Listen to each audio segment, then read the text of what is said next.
Hello, everyone. Welcome to the first episode of Film Spirit Podcast. My name is Macy, and today we have Nicholas, Jacob, Leah, and our special guest, Paul, who is a very dear friend of mine. On today's episode, we will be talking about actors' role in film, on stage, whatever the case may be. So, Paul, for those who don't know you, can you tell us a bit about yourself?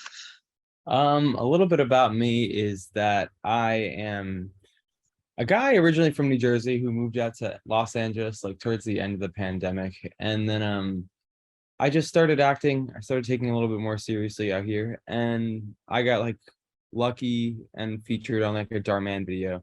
And it's crazy to see what a little role can do, honestly.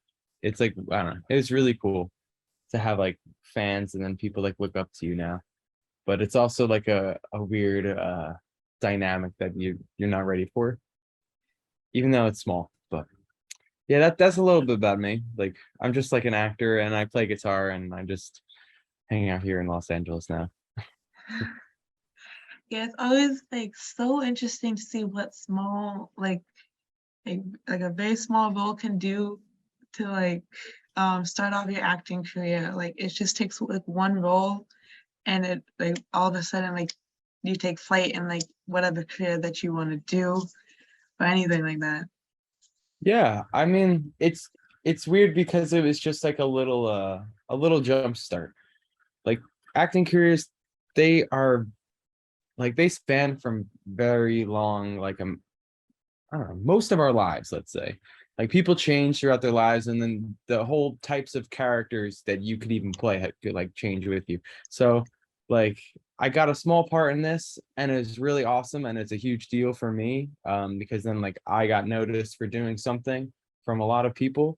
Uh, but in the real world, like, it's such a small, minute thing, and there's a whole other like business of like just Hollywood in general to like get into. And like you have to meet certain producers, get to know all these casting networks, and it's kind of political in like an aspect. It's really weird because you're your own businessman, and Right. you could either get like an agent and a manager and have them take care of that, and which like is the goal for sure. But when you're like doing it yourself, it's weird because you're kind of just like, hey, I just like to have fun and like act. But now you have to learn about the whole business side of things, and they don't really teach you about that in like school. Yeah, Mhm. it's just really crazy. Like Mhm. this like on stage and like film are like two completely different things, but you can always like expand your like They mindset. are. And I need classes, like, and that's the thing too about just actors, musicians, whatever in general, like you never stop learning. And it's something that you don't want to hear, but it's the truth. You always have to like take classes and always engage. Like right now I have to like save up and like get into this acting for film class, because you'll hear like the buzz in like town about like, oh, this is a really good teacher, or like this person went to this person, and uh like you just learn through the grapevine. But when it comes to like acting in general, like theater versus film, it's a completely different process. Right. I find like the theater process is a lot more fun, and you get to like become family with your cast. It's more easier to do that. But when you're on film, it's kind of weird because you just get all like the scripts maybe really either really far in advance or just like right before you have to shoot, and you pretty much just rehearse it once or so, and Right. then you shoot it, and then it's over with, and you never like visit it ever again. So with theater, you have more of a it's more transformative. It can change every night. Like, if you're feeling a different way, your character might take something a little bit differently, or if you're just, oh, I thought about taking it from this approach tonight. Like, everyone will see that, everyone will know it's different like on the stage. And it's also a once in a lifetime thing when you're on stage, and there's people in the crowd. So it's like, if you see someone mess up on stage, for me, I find that really exciting because it's like yes, like I'm lucky I got to see something so rare. um but on film, when you mess up, they just do another take, and a bunch of people are like annoyed because they like wasted all this time to have you mess up, and now they gotta like stop the whole production, bring everything back, push like everything back to the original starting spot for that take, and then like do it again. So it's just they're completely different like work processes. Why in particular did you want to become an actor? What's your sort of story? I know we just got a little bit of your biography, but I'd love to know your motivation, so to speak. So I think what first inspired me was probably like watching the like best of Saturday Night Live clips for certain actors. Like my parents like really hammered like Chris Farley into me, Adam Sandler, Will Ferrell, and like people like Phil Hartman and Eddie Murphy, Chris Rock. Like there's tons. Like honestly, the 90s SNL is all gold. Like it's really good stuff. So I watched that a lot as like a kid with my brother and my sister, and we would like reenact it and have fun with that. And then as you get older, like certain things you learn in school, like uh anything Robin Williams will kind of like turn my head. And just seeing someone so brilliant is like the best word for Robin Williams. But seeing people do things that he does, and you're just like, oh wow, I wish I could do that. So it kind of like that, just like his spirit alone inspired me. And but Chris Farley, like when it comes to like comedy, like I really want to get into sketch comedy and be loud and obnoxious just like him. But yeah, I feel like those are probably what inspired me. Like those are the people at least. I think there's a certain charm to being able to especially through like comedy acting, to be able to bring people so much visible joy and bring that sort of spark to someone. And like when it comes to people like Robin Williams too, it's not even just joy. Like he just knows how to make people feel something. Like after, I don't know, I'm kind of like a bad person. I get really excited about things after I watch it. So like the first time I saw 8 Mile, I was like, yo, I want to be a rapper like for like a month. And then the first time I saw Good Will Hunting, I really wanted to go into psychology. And like I was in college around the time, so like I did take psychology courses, but it's just like such a moving performance, and just like the whole writing aspect of that film. It's just really good. I think a good Yeah. performance motivates you to want to be like that person in a way. Kind of, because you just want to, it's like, wow, this moved me so much. And I want someone to feel the way that I felt when I got moved by something. So you're kind of like chasing that.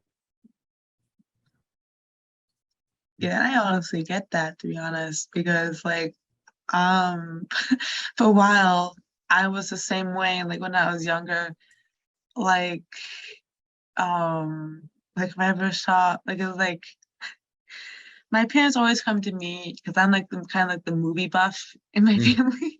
So like whenever they have like a question about a certain movie, like if I've seen the movie, they'll come and ask me like, Macy, what's this character? Like, who was that? Like I'm like like it's like you're like there's like certain aspects to like film that you have to like know, or like you want to become a part of. Like if it's like an editor, actor, director, like whatever it is, like there's always some part of you that wants to be like a part of film in a way. Mm-hmm. Because it's such like an interactive media, and you could really say a lot of things and make a lot of strong choices that could speak to people. Like just editing alone. Like I like editing. I do it for fun, like in my YouTube videos sometimes. But I haven't really made any videos recently that are like comedy. But that's like editing's where you learn how to like do timing and like understand the pace. And that's not, yeah, it's so much fun. Especially like when you find something that makes you laugh and you're like, oh man, yeah, that's perfect.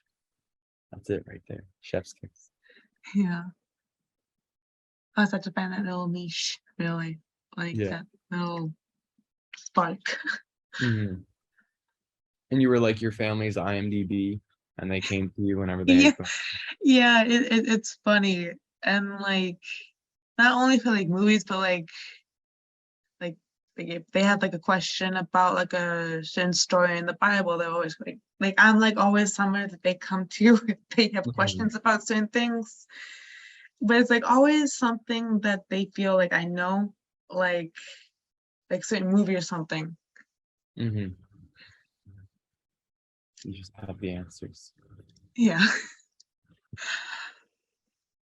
I feel like it's kind of like that for me as well, and like my family too sometimes, because it's like I'm a Marvel fan, and Mhm. you know I have like an idea of how or what is going on in the Marvel universe. So it's like whenever my family watches like the new Marvel movie, they're like, oh, like why is this person here? Why are they evil now? And instead of them being good, I'm like, I'm sorry, but you got to watch like the other 5 TV shows, movies, whatever you name it.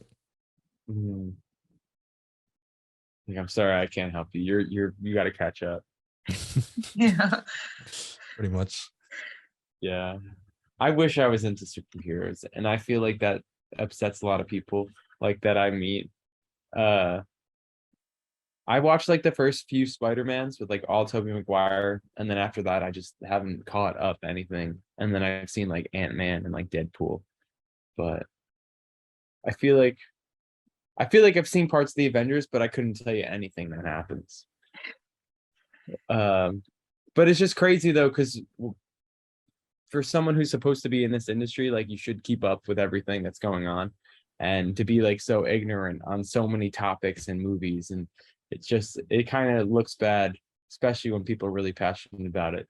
Like one of my friends, his brother was super into superheroes, and I would come over and he would just like go ham and like start talking to you about all this, like I don't even know if it's fan fiction, but just like anything about like what's going on in the lore of the universe.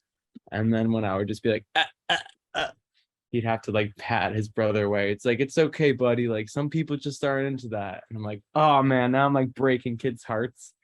Just feels bad. Yeah, but like even as you mentioned earlier, like before the podcast, like you were talking about how there's too much media to consume. So it's like, Mhm. you know, you have like these different streaming services or like YouTube or TikTok, etc. There's just, you know, too much to watch, and also a lot to try and keep up with. Yeah. It's hard to always be in like the status quo, especially as you get older, because as you get older, you lose relevancy. So it's kind of just like, okay, like I'm in this pool right now. I'm 27 years old, and I know like the people around my age, and I feel like with any industry you got to start young. So it's I don't know. It's really interesting to see like where I am, feeling like I was new when I first moved here, and then seeing people come in that are like younger are just like, oh, I've been here for like 2 weeks, and it's like, oh wow, I'm not like the new guy in LA anymore. But it's a really big city, and there's so much, like Yeah. so many people to meet. It's a really big small city where you run into a lot of people again. So it's important to like to not burn bridges. When you moved out to LA, how did you go about trying to find auditions and try to get into like the acting scene more? So like when I first moved, I had a cousin. Oh, I still have a cousin. He lives in Long Beach. So I was able to stay there and like figure out how to do everything at first. And there's multiple websites that like actors and people use to find jobs. So the big ones for me are castingnetworks.com and actorsaccess.com. And like people, clients, or just productions will go and do like job postings with breakdowns about like the characters. And so that's where I'd find my work. But it honestly, yeah. The first job that I got out here was in San Diego. And if anyone has ever been to California or like Los Angeles, like San Diego's like 2 hours away. So I had to like drive all the way down. And it was a really fun experience because the different kinds of jobs that are available, like just things that you don't expect are happening. So the first job I did was like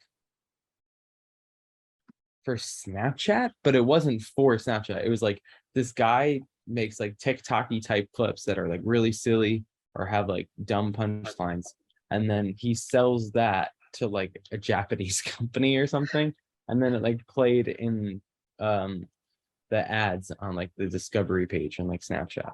So it was just weird because you just do jobs because you need money, and you don't exactly know what it's going to end up as. So like months later, I had people from back home being like, I just saw you on Snapchat. And I'm like, what was I doing? Because a lot of times too, you don't even remember what you do. Like you just, they don't tell you when things come out. So things that you're in just pop up and you're like, oh, like I did do that. Or sometimes they just never come out too. But those websites are what I use to find jobs, and things like Backstage too. I just feel like that's not as reliable. Like you can make your money back on like how much you pay for it monthly, but casting networks and Actors Access, I think, are more like substantial in the industry.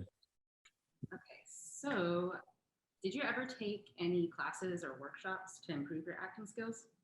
So I have taken classes. Like I first started acting in like high school, so I did like the little high school classes for like the 2 years. I started like junior year, so I missed out on that. But in college, I went to a community college and they had a pretty good theater program, honestly. So I took all the acting classes and they kind of started in like basics, and it probably went from like monologues and scene studies. And I remember there was a Shakespeare class that we did, and then the final thing for like that curriculum was like a directing course. Um, and I think all that's also very important too. All actors should take a directing course because it totally changes your mindset and how to approach a piece.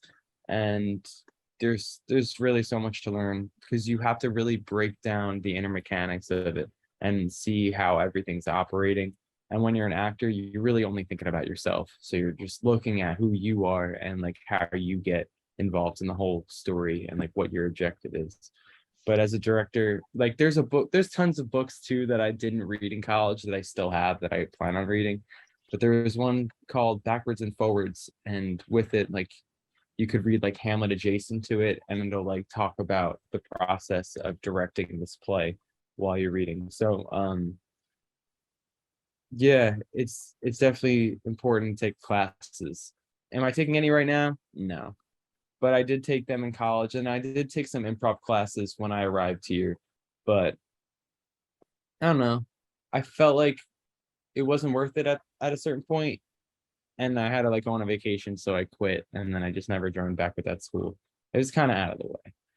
But I do plan on going back to take classes soon. You just have to figure out what types of teachers that you hear are good, or like work with certain people, because like I said, it's like high school never ends. Like there's cliques, people like what they see from certain people and then they gravitate towards that. So like certain producers might only work with certain casting directors, and I don't know. I don't want to go into like the whole heebie-jeebies of it. But it's important to where you take your classes, because when it's on a resume, like people will pick you out if you have like a specific teacher. Oh, okay. Thank you. You're welcome. So my next question for you, Paul, how do you prepare yourself for an audition or like a music performance? So when it comes to music performances, it's just practice, practice, practice. I don't really play live because I get too nervous, but I do plan on doing it eventually. Sometimes I'll just go out to the park and like try to just strum out a few notes, because just being outside in general, I feel like is better than being in my room. But when I did like perform, I used to be in like a cover band, like when I used to do jujitsu. And for that, it was just rehearsing with the guys, and then alcohol to settle the nerves, maybe. But uh, I don't know. That's like normal sometimes. You just get like really jittery before you go up. when it comes to auditions, just knowing the piece as much as you can. But now today it's a little different because you have all self tapes. So that kind of makes it a little bit easier if you mess up. Like there's auditions that I have that I just don't even care about. Like, I'm gonna be honest. It's not a good thing. Like, actors shouldn't be that way. But sometimes it's just like I gotta do this just to get it over with. Because like if I don't do an audition, I'll like be mad at myself for like 3 days. Because you want to still have like a drive, and some days you're just lazy because auditions are kind of like, I don't know. It's kind of like being given a bone and then getting it taken away sometimes Yeah. because you put this work into this one thing that a few people are going to see, and you might get a treat for it, or you might like get a role for it. And then sometimes you never hear from them ever again. So it's just like, ah, damn. Like I was hoping pretty good on that one. Like I manifested this role. Yeah, but like sometimes if it's just like spur of the moment, or like I procrastinate really badly, so sometimes I don't prepare really well. But when I do want to take them seriously, like I open up a notebook and I'll write down all the lines, or I'll go and make like a character breakdown sheet, which is like something that they taught us how to do in college. And I think a lot of different schools of thought do the same thing with that. But the gist of what a character breakdown is for actors, it's just like a Word document with all like your lines, and like you're gonna have the other people's lines in it too, but you start off just focusing on yours and like your super objective of like what your character wants to do throughout the whole play. If you know that. In auditions it's hard because they hide a lot of info and they're trying to get you to do a thing a certain way, and they're like, if you could do it the way that we envision it too, then like you're gonna be a potential job, like you might get this one. But I'm trying to like get back onto that train of thought. What was I saying? Oh, yeah, so a breakdown, and pretty much like you go line by line and you have like parentheses above your line talking about like what your objective is in that line, or just even your objective in like if your character looks at something or thinks a different, like just has a different thought. So you're really just outlining every time your character has a different thought process within the sequence of events. And yeah, and that's the whole goal of it, because you want to be able to know what the character's thinking and then feel what the character's thinking as they're thinking it. It's hard when you're just trying to like put a face on of an emotion rather than like feel it. And it's something that you have to learn to get better at every time. Yeah. Because certain roles, it's harder to tap into because it's like so not you. And then other ones, like you really have more time to like focus on what's going on and like how you would approach that, or then maybe how someone else would approach that. Yeah, I know for me, it's like, because I have stage fright, like, I have like, it's funny because I'm like lives, I'm able to like sing my heart out, no problem. But like when it comes to like being on stage for like auditions, I like tap out, like I can't, like my mind goes blank, like I can't do it. Fine. It's like, That's like normal. Like the first time I had a singing lesson, it was for a high school. They're like, hey, we want singers to audition for these plays or whatever, but you got to like get a lesson and like have a piece like 16 bars done. yeah. So the first lesson I had, like I got hives because I don't like singing in front of people. So don't like look at that as like the worst thing. It's just something you have to force yourself to be uncomfortable with over time. And oh, like as time goes on, something that seems so scary isn't as much anymore. It sucks, but forcing yourself into situations that you don't want to do it's so beneficial. So speaking about auditions, was there an audition that um you felt like you did really well on? You're like, I really want to get this, but didn't get the callback for? And if so, could you walk us through like what the audition was? I really don't like remember many auditions that are like super crazy that I was so passionate about. There was this one that I did get, but the tricky thing about it is I felt like the audition went better than the actual thing that we shot. But when like I read auditions, I'll get like a partner. Sometimes it's in person, sometimes it's over FaceTime, and like usually it's like my brother or like a friend out here. But my brother lives on the East Coast, so it's like a 3 hour delay, and you gotta like schedule that out.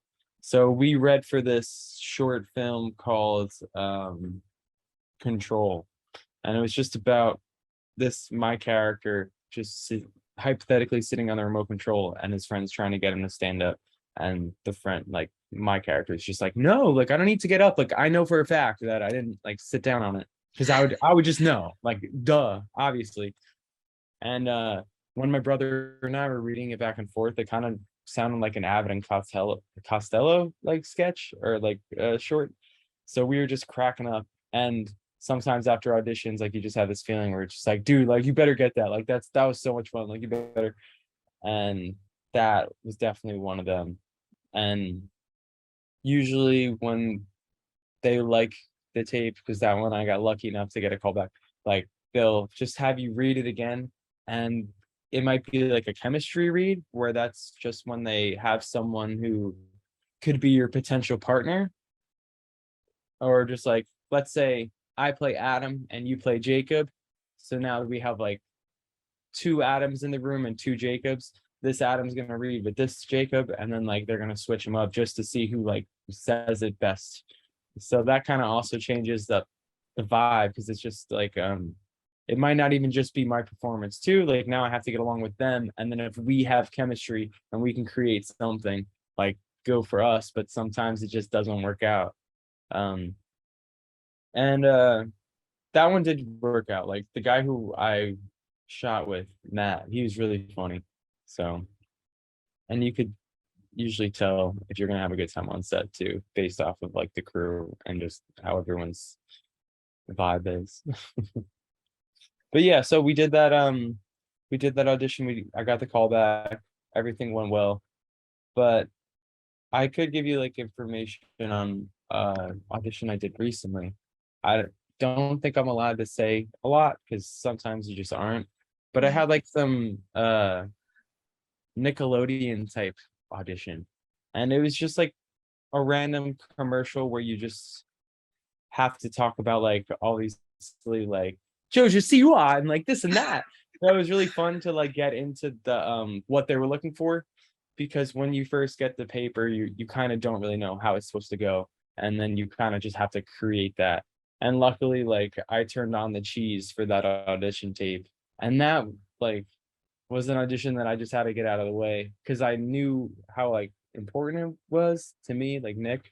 It was like something that I don't know, like we watched as kids and shit. So sorry if I'm not allowed to curse. We watched as kids and stuff. And yeah, it was really cool process. I did the audition, and on the audition tape, like they'll ask for different things on like the slate. So a slate is like, hi, my name is Fiumano and blah blah blah blah. Like I'm here to audition for this and that. And for that one, they just asked for like a big smile for like the first like 10 seconds. So you're just like,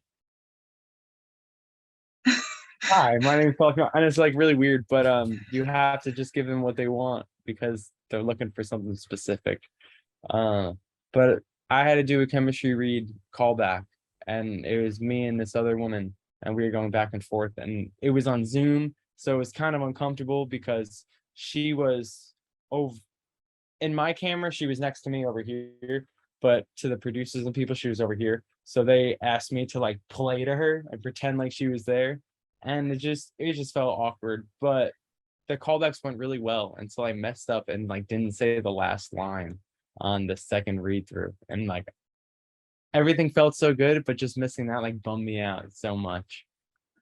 And I haven't heard from them, but that's not like the worst thing because it's just cool to be in the same room as those kinds of people personally. I'm intrigued. Could you relate some of your like onset experiences? Like, because obviously you've done some pretty interesting things from the sounds of it. What are I guess some stories you picked up that sort of stick with you? Honestly, I'm kind of like crazy. So when I'm on set and sometimes like there's so much downtime. like you don't even know how much downtime. Like you can come to a production at like 5 in the morning and then be just sitting in a chair until like nighttime, like because it's just like they didn't need to use you until now. And that's just how the industry is, especially if you're like a background performer or like artist.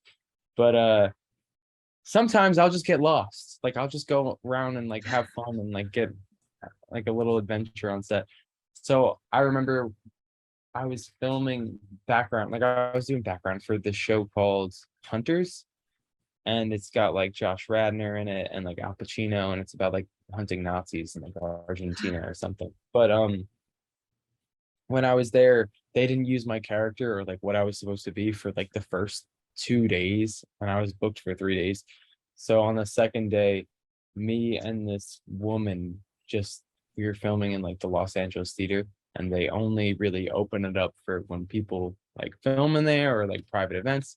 So her and I literally just like went lost, went up like stairwells and like just got into places that we weren't supposed to be in, and we ended up going to like the scaffolding of the building or like the catwalk of the theater, so you're able to like see like all the lighting rigs that they have set up for the production, as well as just like the actual like ceiling of the theater, and that was really cool but really scary. And if I got in trouble, like if I got caught out, probably would have got kicked out so fast. um but it's really cool to see like what kind of history and things are around too. Like I've also done the same thing in like the lot for Warner Brothers. And I was supposed to be like filming, I don't know if it was like a music video or something, but they used like one of the Warner Brothers lots, and me and a couple other like background people were just like getting scattered while they were shooting other certain things. And we went on like to the top of one of these buildings, because like they'll have parts in the lot that'll like look like New York City or this and that. And it's just like they're kind of just empty warehouse buildings. Like there's floors in there, but there's nothing, like they're not decorated. It kind of looks like a construction site that they just worked on the outsides and then left the insides completely like hollow. So me and a couple people like climbed that, and that was a lot of fun. Uh because we were like trying to scope out and see if we were gonna get caught or not by like the people actually filming down on the ground. But it was a lot of fun. Um, but it's really weird, like to see what kind of positions the industry will just bring you. Like I do a lot of background, as I keep saying, and a couple weeks ago we did a commercial downtown, and like Matthew McConaughey was in it. And did I like we didn't get to talk to him, but it was just cool to like see him and like hear him. And it's like, oh man, like that's the real deal. Like once I did background for that like Pam and Tommy show, and Seth Rogen was on for that day. So like something must have happened, made him laugh, and you were just able to hear like the type of thing. It's like, damn, like he's really there. Like they really got to. Yeah, I don't know. It's really cool to see like celebrities, but some of them are really weird, and some of them like don't want you to like look at them, which I. But yeah, it's really weird seeing like people that you look up to, but you just have to keep it cool, because if you like freak out, I feel like then it makes everyone uncomfortable. It's kind of a surreal experience, like kind of when you see any celebrity, right? Like out here, I've I've never really met any celebrities. I have seen them on set and stuff like that. The only time I really bumped into a celebrity was when I was back in college, and I was in New York City, and I was walking on like 50th Street, and I bumped into Pete Davidson. And you kind of like when you see a star and like you kind of get starstruck, you don't really know how to react. So you do things that are really dumb. And like I grabbed his arm, and it was really awkward. I was kind of just like, I walked past him and I was like, I know that guy's face. I know him. And like I don't know why I like grabbed him to be like, you're that guy. And then he like kept walking away, thank God. But I was like, why the fuck am I touching people? Sorry, I shouldn't say that. But yeah, You're fine. don't touch strangers. But it was really weird to see Pete Davidson like literally like right in front of me. Yeah. Yeah, it's I have like another question actually for you. How Yeah. do you find an agent? So agents, it's a hard thing, but sometimes it's easy. Like I don't have an agent at the moment. I'm not represented, but I was sometime last year. That I got because some people will just scout your profile on like different casting websites, like Yeah. Backstage and like Actors Access. So like I got like emails, and even like having my email on like my Instagram, I'll get like spam or actual inquiries. But they reached out a couple of times, and it was a smaller agency, and you'll hear different opinions based off of like the size, because a lot of people want big agencies because that's where like the big deals are and like you're working with bigger people.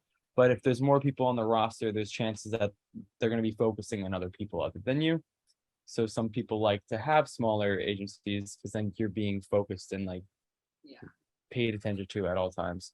My agency, like that I was with, I didn't really get any jobs. I got like a couple auditions from them. I would say like maybe like 20 the whole year or so that I was with them, and I just never resulted with a job. So after my year was up, I just told them that I didn't want to be a part of it anymore, and they were all cool with it. But the real way that you're really supposed to get agencies is you need to have like a reel set up, like you're a dramatic reel or just a comedy reel. You need headshots, and you need to pretty much write like a whole cover email selling yourself to the agency and like telling them what you want to do, what you're looking to do, how you could be marketed as. Because when it comes to commercial and theater, like theatrical, like a lot of people want to do theatrical because they want to be in the movies and stuff like that. But a lot of the money's in the commercial, and that's like stuff that are like improv. Like if you do improv, that looks really good for commercial. And a lot of agencies love to see that. But commercials, like, yeah, you got to be like smiley and bright and clean and cheeky, or it could just be like a doofus, because sometimes like you're picked just because of like how you look. So sometimes you'll work commercials and you see people in the background, and then you'll see like the people that are in the background, but they're like important, they're featured, so like they get paid more, but they don't really do anything specific, but they look a certain way. And you'll see people that just like have a certain look, and it's like, damn, like that guy's just perfect for that. Like for that commercial that we did downtown with like Matthew McConaughey or whatever, like there's a whole group of people that were probably all represented in like in the union, and they all had like specific looks that like one of them looked kind of just like a big fat like beer drinking guy. A couple of them were like cowboys.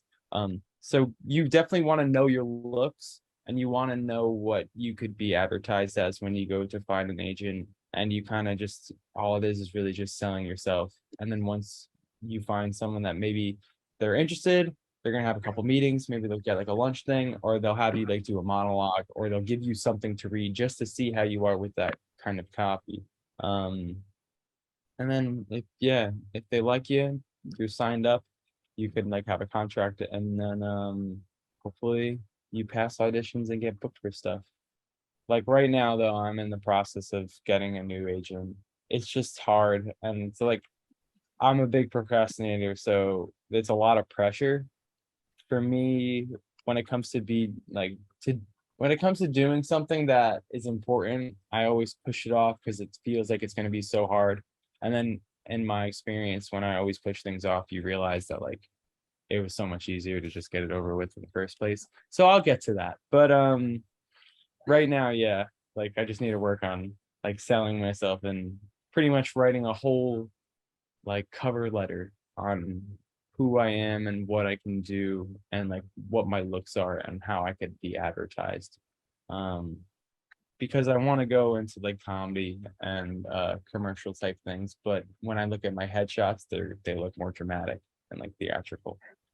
So do you think those creative portfolio type apps, like, have you heard of Dribble? Or it's an acting portfolio app, I believe. Dribble? Yeah, I think it's just for creatives, and I noticed it looked pretty legit, and it kind of shows your personality, your appearance, and then you can put, your work experience on there as well. But Yeah. if you're not familiar with it, it's okay. Just No, I'm not. But that's still cool to know though. Like, do you have friends on it? Like, No, are you on it? my friend, she actually wanted to get into acting, and I was just looking up, like a few things about how you could perfect your acting portfolio, and Mhm. I fell upon that. And I don't know, like I'm not sure because I'm not an actor. Like I focus on like film editing, so I was just asking, but it's okay. Yeah. Yeah, no, I've never heard of it, but I'll look into it and see because there's so many different ways of getting like opportunities. Like people use Facebook to find jobs too, Yeah. and even like agents and stuff like that. So I'm a big user of Facebook. Like I hate Facebook, but the marketplace, the marketplace is a religion. You think Facebook is better than using Instagram? Oh no, no, no, no. Like when it comes to like marketing yourself, I feel like Instagram's a lot better. But when it comes to just like using Facebook as a tool for me, like I use it like as a for marketplace. Like I Wider, just mean that like a wider network on Facebook, kind of thing. Is that what you're saying? kind of. I don't know. I feel like they're completely different things. Like I don't use Facebook as social media. I just use it like for like what they have on it, like just the marketplace on it. Like other than that, like I feel like Instagram is super vital. And TikTok is really vital too. And there's probably like new apps too, like Be Real and things like that. But that's not really something for fans.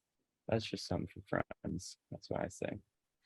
We have time for 3 more questions. Earlier you said earlier you mentioned that you did a bit of editing. What do you like use for your editing, or what do you like, and or what do you do like what do you So do for that? when I first started editing, I was like back in the day, little YouTube videos on like Windows Movie Maker. And from there, my brother and I like learned how to use different types of software, and I was on Final Cut Pro. And I did that for a while. Now I strictly really only use Adobe Premiere. But if it's like an audition or something that's really small that I don't have to do a lot of work into, I'll use like one of the cheesy apps on the phone, like Splice or iMovie. But iMovie, you can't do landscape mode editing, which is kind of ridiculous. It's only, or no, you can't do portrait. You can only do landscape. So yeah. But what I do for editing, like I feel like what I have to edit usually isn't extensive. Is usually just like guitar parts. And I'll either do like sound clips and video clips because I use like the blue snowball microphone for the sound, and then I'll use my phone to capture the video. And sometimes the phone quality is better, and like I'll just like choose and like line them up. But when it comes to effects, like I never got into that, and I wish I did like learn all that type like that how their side of the game in college. I've never been on like After Effects. I did learn how to like chroma key in like high school and things like that, but like for green screen. But other than that, it's really just like pretty basic editing skills. And then when I'm lost, I just YouTube tutorials for things because I feel like Like the most trouble that I find on the editing side now is like Adobe Premiere's got this bug with iPhone footage, and it's too exposed when I edited it. So you have to like modify the clips. It's really annoying, honestly. yeah, 'cause like I do like small editing for like TikTok. Like I use like CapCut and Power Director, which are 2 like different editing softwares on the phone. But like for school we use Adobe, so like Premiere Pro or like look, I think Photoshop for like posters, Mm. right guys? Like we use like like Adobe Cloud is like the main like software app that we use, and like there are like different like little apps inside of it, Mhm. like Premiere Pro, After Effects, I'm kind of blanking on some of them. Do you ever like edit sound too? Um, I feel like I don't know. I can't remember if I have, but have you Have you guys done that at all for any of your classes? I've done a couple pieces of sound editing before. I think a lot of the focus around sound editing we do is usually centered around like Foley work and exploring that sort of that sort of side of it, and learning how to, not musically speaking, but how to create specific sounds for specific shots, how to emulate, everyday noises, things like that. Do you guys like take a class in Foley? I think Foley is like the coolest thing ever. I wish we did. It's actually one of the classes they always talk about, how much they wished, but it's interesting. Just in general, the professors talk a lot about apparently the higher universities put a lot of pressure on them not to include an audio engineering class. Wow. Yeah, it's interesting because apparently there are some schools that like specialize in it or something like that, and so they Yeah. want to reserve that for when you I would hate transfer that. and complete it. Yeah, it's kind of funky. Yeah, Let's pull it. yeah, they kind of just give us like an assignment in our film editing class that focuses on Foley, Okay. which That's kind of so sucks, but yeah, I'm actually doing that this week right now too. So it's funny that you guys are talking about it. Mhm. Yeah, Foley's so interesting. Like it seems like one of the most fun art side, like I don't know, parts of the sound job. Like I knew an artist that would just do like he was pretty much a boom operator and he did it for Dharma. And then I remember recently like he started doing Foley and I just got so excited. It's Yeah, just I really think fascinating. Like, and there used to be like this skit show years ago called Human Giant, and they had like a whole skit on how unorthodox like they could do what they could use for different sounds in movies, and it was just really dumb. It was really funny. it's interesting. Like there's a lot of Foley that you don't think about that like goes into things. One of my favorite videos I saw on it, I think this was through the school. It was they were doing the rippling on Superman's cape, like just the noise of like the fabric Yeah. moving. And it's like, in my head, you watch it and you think, oh, they have the camera and they're hearing the noise of it. But it's Mhm. like, the more you think about it, it's like, of course, that doesn't make any sense. So like this guy's actually Yeah. flying around, there's a cape moving. So it's just all these like thousands of little noises. And it makes a lot of sense So to have a much. career off of it. Yeah, and like think about like Star Wars too, and like how they have to like just create sounds for new things. Like it's such an interesting art form. Like what I found out is that for the blasters, the actors actually make the sound with they actually make the sound with their mouths. Is not a sound effect that they use. They Really? actually like act out the sound of the blaster, Damn. You which think I like thought one was person they got one recording of that like a long time ago and they just used that though, or do you think like they so. updated it with I remember I learned this while watching The Last Jedi, but the woman who plays Admiral Holdo, if you pay close attention, you can see her mouth doing the pew, like moving while she says pew, as she does it. It's like a little tiny Easter egg, but like I had no idea that they did. My parents actually found this out because they use their actual lips while doing the sound effect, which I thought was pretty cool. Mhm. And it's like the way that like Foley artists, like I follow like a Foley artist on TikTok. She's a professional Foley artist. It's very interesting to see like how they come up with like the different sounds, like how they create it. Like I actually had a chance to do that for one of my high school classes for my acting 2 class. No, it was actually theater tech. We did this and we got to like choose like from a list of different sound effects that we could create, which I thought was pretty fun to do. It's just very interesting to see how like movies or shows do like different sound effects. Yeah, you just wouldn't be so surprised to know how hard it is to make a door squeak. I was watching this video, actually this Foley audio video, and that crunching noise you hear when people are stepping in snow. Yeah.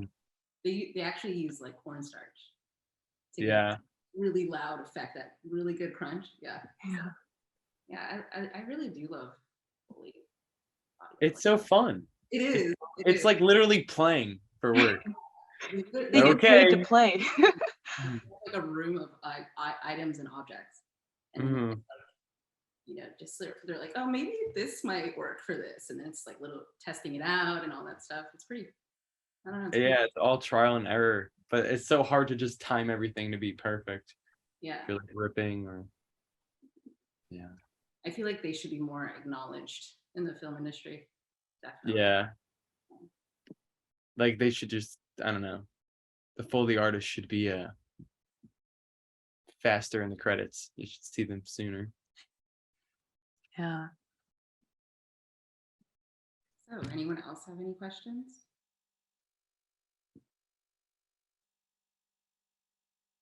What's it like working with different actors? I don't like it's really weird honestly because like when you first go onto a set there's this like intimidation going on because in LA everyone thinks they're better than everyone else. So you kind of like you're kind of just there and it's just like, well, like sometimes I'm quiet, sometimes I'm extroverted. So you kind of never really know how it's gonna feel until like you get the vibe of whoever the cast is. And sometimes you get along really well and it's like you're best friends for the day. And then like sometimes you're just like on your phones and you don't really mesh well. Like it's not that you don't mesh well, it's just you never put in the effort to get to know one another and you're just like there for the job. So it just depends if you're just trying to work and you're having one of those days or like if this person's like funny as hell and you get to just mess around with them because then it takes work going from something that's just your job to now we're just having fun. Yeah. And I did like some shoot I think it was like 2 weeks ago or last week and it was for like a AR glasses company and the crew and the set like and the cast were just like really fun. It was a great time. Like we were all cracking jokes the whole time. And like with that, I feel like you're able to make a better product because you're having fun while you're playing around. Yeah, it feels all like lighthearted. Yeah, and like it's really weird too, like exchanging Instagrams too, because like sometimes it happens like early on or at the end, or you just don't at all with the people you work with. But I call it like the Hollywood handshake. Like someone said it, and I'm like, okay, that's what it's called forever. So yeah, once you exchange Instagrams too, then like you see if you have mutuals, and everyone in Los Angeles knows one another. So it's like the way you look at someone will change completely if they know like someone you know. And I'm like, oh, you know Gigi? Oh, Gigi's awesome. Like you're good people. Like okay. Like last night I went to some party that I didn't know anyone. Like everyone was really young too. Like my friend, she's going to college out here and she was from New Jersey. But someone that she knew back in like Ithaca, New York, was throwing a party. So I went and I just like showed up and I kind of like crashed it, knowing only Courtney and I was there like before her friend. But once I started like breaking the ice and talking to people, we like brought up like an improv school. And it's like, oh, I went there for this time. Oh, you went there too? And it's like, oh, now you just made friends with all these people. And you'll also realize like depending on where you're from, you'll get along better with certain people. Like I'm from Jersey. So like when you meet people from the East Coast, like you kind of stick together and unite. Yeah. Yeah. Because I don't know, it's a different vibe. It's different. But yeah, as soon as you usually get on, it's kind of intimidating. Especially when I did the first Starman video because I felt like they were all teenagers and I was like this 26-year-old guy. So I was just like, oh man, this is really weird. Like I literally like was a skateboarding kid with my hat turned on backwards, like the Steve Buscemi meme that's like, hello fellow kids. So I'm like, I'm a fucking like embodiment of this meme and it's kind of cringy, but the video came out really well. I don't look like I'm super old, but I'm not old. It's just like in that universe, like that's old. Yeah, like they can make it like when you're like 10 years younger than your actual age, which is what I love about like But the yeah, CGI that they use. It's like they can make they you don't like use 10 CGI times though. younger. Like Starman won't use CGI. Like for me, like to look young in a Jarman video, all I have to do is like shave my face because like with the scruff, it really adds a lot. And then once even when I used to bartend and I would shave, they'd be like, I didn't even recognize you. Like it really changes that much.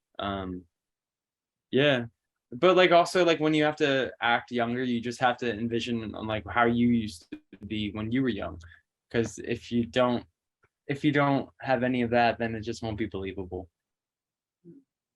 And like I was lucky because like for the video that I was in, I did really well. I don't know. It was fun. I didn't know what to expect. Everyone was like, I was meeting them all for the first time, and people knew one another on set already. So I kind of felt like the odd man out. And then when Rob, the villain in that video, came over, I was like super intimidated because it's like, oh, this is like the boyfriend guy, and he's gonna like kick my ass. And then he was really funny. And with certain actors, there's like this game of trust that goes on. It's either a game of trust or a game of like Cat and mockery. mouse. Yeah, I guess cat and mouse, like where you're trying to get someone to mess up. Because there was, I did a Darman video with like Chaz, if you know Chaz McLaughlin or Chaz Laughlin. I don't know. I forget his last name. Sorry, Chaz. But we had this one part where we just like would say a couple lines and then he would like look at me and then it would just like be over. But when we would do the shot, he would try to make me laugh. So we would stare at each other like face to face for like 30 seconds or just to see how long he could do it. And it's really funny, but it kind of could mess you up. Like I almost laughed a couple times. But it's just fun to mess with people and see like, I don't know, it's kind of just nudging people. Like in the Skater Boy video, Rob, or no, yeah, the character's name is Rob, but the actor's name is Colin. He had to throw a paper like around me or at me, and some of the takes like he was throwing it like right at my face, and it was just really funny, like trying not to react or like reacting in the way that your character would, knowing that you're not going to use that take. Like, Yeah. yeah, it's silly. Like, I remember watching that episode, and I think you threw it at your chest or something. Yeah, Like, but like there's like 20 other shots of that where he threw it at my face and like stuff like that, and it's just us trying like not to laugh. But nah, it's a lot of fun. But yeah, you just got to break down people's walls at first because everyone's like on edge and they're all just trying to do their job and look good. And yeah, but every set has a different feeling, and sometimes it's a different feeling on different days, even if it's the same people around. yeah. Actually, I have one more question for you, Paul. Did you work with any other departments while you were on set? Like if it was like for background or anything, did you work with any other departments, or was it like specifically like with like the directors or the makeup artists? Like how did that work? Well, I mean, you kind of get to have the chance to work with multiple departments when you get on sets for background. Usually with Darman, like you just show up and everything's kind of like you show up hair and makeup ready, and then they'll go through costumes with you, like the directors. But on certain productions that are like more like high budget, you'll go over there and like first they'll have you do like costumes. They'll either make you bring things in or they'll have clothes for you to go into. So you'll change to what you have to do, and then you go to the hair department and they'll do your hair up, and then you go to makeup. And for a guy, they don't really put makeup on you unless like you're really oily or like unless something's going on. But other than that, they just want to see if you're like clean shaven or not. Because depending on like what the job could be, you might not need to be. And then once you do that, you just sit around and like hang out with PAs until you're needed, and then you could experience like the camera department and stuff like that when you're shooting. But it's best to leave the camera and sound people in their own worlds, and unless like you can crack a joke or something or like just lighten things up when there's not busyness going on, because they're under so much stress, like all trying to work on this moving, like I don't know, it's like a moving circus. There's so many different parts going on and everyone's super stressed out about like what producers have to say and like where the money's going. And yeah, it's more than just like actors and lines. trying to think of where I was going with the original question. And then yeah, so other than that, like sometimes you have downtime and like different departments will come and watch. So maybe like hair will come look at a scene and just be standing on the sides if they like maybe like the actor or like the production. But sometimes they just hang out in their little room and just wait until they have to leave. But I've done like production assistant work too. Not out here in Los Angeles, but I've been like a PA and like an art assistant when lived in New Jersey. I did like a couple student films. Like I worked with people at NYU, and I had like one internship, and like that introduced me to some people. So then I just tried working with them as like a PA, and then like another different kind of assistant. Once, like one day, I had to be like a script supervisor, and that was really stressful. Luckily, it wasn't for the whole day, but yeah, it definitely helps you learn to respect all the other things that are going on because there's a lot. Unfortunately, we run out of time. Thank you, Paul, for coming on and taking some time out of your day to come and talk with us. Thank you so much for having me. I hope I didn't run my mouth too much. Not And at all. no, I'm just grateful for the opportunity. It was nice to meet you all and talk to you. Yeah, I hope there's something that you're able to learn or like take from it. Yeah. Definitely. Yeah. I think we all did a equal share of talking our mouths off, especially Yeah. me. Like it's like, You really do. but really, really enjoyed having you on, dude. Thank Yeah, you. thanks for having me. I apologize for the little curses here and there. You're Um, fine, dude. You're but I'm totally gonna get fine. in trouble. But no, thank you for having me.